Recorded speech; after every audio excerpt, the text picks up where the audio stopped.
को नमस्कार, सुप्रभात। आज हमारा +1 कक्षा का ललित विषय का टॉपिक है हमारा सोंग कुषाण एक गुप्त काल में कला।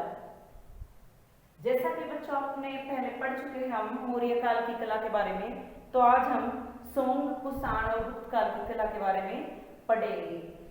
मौर्य साम्राज्य समाप्त होने पर सोंग वंश के अधिष्ठा पुष्यमित्र ने सोंग वंश की विजय पताका लहराई।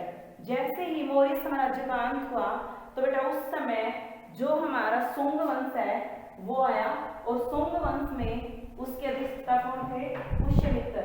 उन्होंने इसकी विजय पताका जो है लहराई। इस समय में भी बौद्ध धर्म के प्रचार व प्रसार के लिए कला को माध्यम बनाया गया। जिस प्रकार मौर्य काल में बौद्ध धर्म के प्रचार प्रसार के लिए कला को माध्यम बनाया गया था, ठीक उसी प्रकार ये परंपरा आगे यानी कि आने वाले समय में, अगले समय में चलती रही। तो उसके बाद सोंग वंश में भी यही परंपरा रही। क्या परंपरा रही कि वे बौद्ध धर्म का जो प्रचार प्रसार होना है वो सारा कला के माध्यम से ही होने लगा। तो अजंता की सोंगकालीन गुफाओं में उस समय की चित्रकला की उन्नत व्यवस्था का ज्ञान होता है। जो अजंता की गुफाएं हैं वहां पर भी जो बौद्ध धर्म का प्रचार प्रसार जो हुआ है वो चित्रकला के माध्यम से ही किया गया है। जो ये अजंता की गुफाएं हैं ये आज औरंगाबाद महाराष्ट्र के अंदर स्थापित हैं, जो कि चित्रकला का एक बहुत ही भव्य नमूना है। यहाँ पर लगभग 30 गुफाएं हैं जो कि सभी बौद्ध धर्म से संबंधित हैं। इनमें से कुछ गुफाएं जो हैं वो चैत्य हैं और कुछ गुफाएं विहार हैं। अब चैत्य गुफाएं कौन सी हैं और विहार गुफाएं कौन सी हैं? तो बेटा चैत्य गुफाएं वो होती हैं जहां पर बौद्ध भिक्षु अपने पूजा अर्चना भक्ति इस प्रकार का जहां पर धार्मिक कार्य करते थे वो होती हैं चैत्य गुफाएं। और विहार वो गुफाएं होती हैं जो बौद्ध भिक्षुओं के रहने का स्थान होता है। तो चैत्य और विहार गुफाएं समझ गए होंगे आप लोग। चैत्य जहाँ पर पूजा अर्चना भक्ति ये सब चीजें होती हैं, जो मंदिर टाइप होती हैं वो होती हैं चैत्य गुफाएं। और जो रहने के लिए काम में ली जाती हैं जहाँ पर बौद्ध भिक्षु अपने रहते हैं गुफाओं के अंदर, वो गुफाएं होती हैं विहार। तो इन सब गुफाएं जो अजंता गुफाएं हैं वो भी सोंग काल के समय की चित्रकला का एक भव्य उदाहरण है। तो सोंग काल के बाद बेटा आता है कुषाण काल।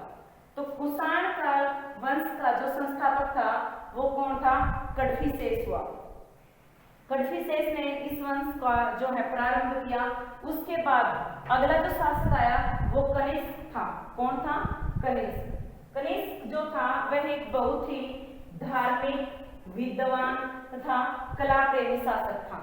जो ये कदफिसेस ये कनिष्क था वो क्या था? एक धार्मिक विद्वान और कला प्रेमी शासक था। उन्होंने कई बौद्ध विहारों का निर्माण करवाया। अभी मैंने बताया ना बौद्ध विहार क्या होते हैं, विहार बौद्ध भिक्षुओं के रहने का स्थान। तो अजंता के अलावा कई और सारे विहारों का निर्माण कनिष्क ने करवाया अपने साम्राज्य के अंदर। अनेक धार्मिक सुधार किए उन्होंने, बहुत सारे जो है धार्मिक सुधार भी किए। और उनके काल में हिंदू यूनानी कला अर्थात गांधार शैली का प्रचलन हुआ। जो हमारी गांधार शैली है उसके अंदर हिंदू कला और यूनानी कला को मिक्स करके इस शैली को जो है बनाया गया है, बढ़ाया गया है। तो ये किसके काल में जन्मी? जो हमारी गांधार शैली थी वो कनिष्क यानी कि कुषाण काल में पनपी। तो जो इसके बाद जो हमारी अगली शैली थी दूसरी कला शैली वो क्या थी? मथुरा कला शैली। मथुरा कला शैली जो थी उसके अंदर, मथुरा कला शैली के अंदर जो हमारी मूर्तियां होती थी उनको बलवा पत्थर को तराश कर उन मूर्तियों को बनाया जाता था। ये मथुरा शैली की अपनी अलग से एक पहचान थी। तो मथुरा शैली में के अलावा सारनाथ भरतपुर के आसपास पनपी। जो ये गांधार शैली थी ना बेटा हमारी, ये तो हमारी जो कुषाणों की प्रथम राजधानी थी गांधार, वहां उसके आसपास के क्षेत्रों में विकसित हुई। और जो हमारी दूसरी शैली थी मथुरा, ये मथुरा के अंदर और उसके अलावा सारनाथ के अंदर और बरहुत के आसपास जो हमारी मथुरा शैली थी वो पनपी।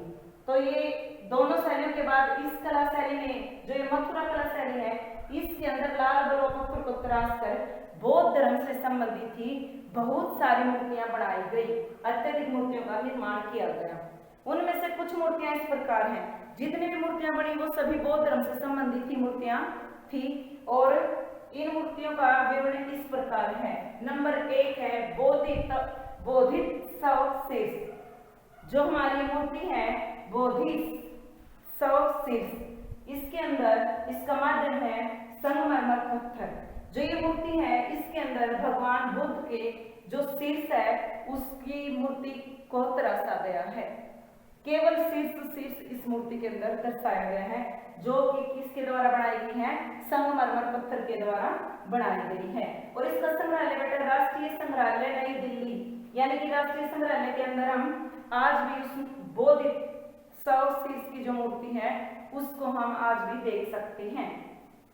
इस मूर्ति के अंदर संगमरमर के पत्थर को इतना अधिक सुंदर तराश करके महात्मा बुद्ध की शीर्ष मूर्ति बनाई गई है, जिसके अंदर उसकी आंखें, अध खुली आंखों की मुद्रा, उसके बाल, घुंघराले बाल, उसके जो चेहरे की बनावट वो इतनी वास्तविक है कि देखते ही बनती है। कलाकार ने यहाँ पर अपनी कला को अद्भुत तरीके से दर्शाया गया है। अगली मूर्ति हमारी बैठे हुए बुद्ध। जो नंबर 2 की मूर्ति हमारी बैठे हुए बुद्ध, ये हमारी मथुरा शैली का ही एक उदाहरण है, जिसका माध्यम है सोखरी बलुआ पत्थर। मथुरा शैली में जो भी पत्थर यूज किया गया ज्यादातर जो है सोखरी बलुआ पत्थर का प्रयोग ही किया गया, जिसको हम लाल बलुआ पत्थर बोलते हैं। अत्यधिक पत्थर को तराश करके मूर्तियां बनाई गई और सभी मूर्तियां किस चीज से संबंधित थी, बौद्ध धर्म से संबंधित थी।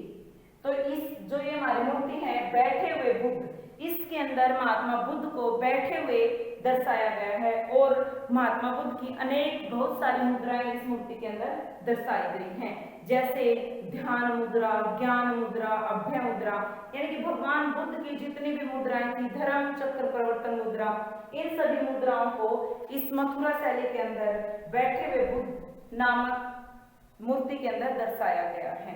इन सभी मुद्राओं में महात्मा बुद्ध को एक अच्छी सी शिल्प के माध्यम से मूर्तियों को दर्शाया गया है, जो किससे बनाई गई है, लाल बलुआ पत्थर से। और बेटा इनका संग्रहालय कहाँ है, राज्य संग्रहालय मथुरा संग्रहालय के अंदर ये है स्थापित आज के दिन भी, क्योंकि मथुरा शैली वहां पर ही बनती थी। अगला है हमारा, अगली मूर्ति है जैन तीर्थकर। जैन तीर्थकरों की जो मूर्तियां हैं उनका माध्यम भी लाल बलुआ पत्थर है। ये मूर्तियां जैन धर्म से संबंधित हैं।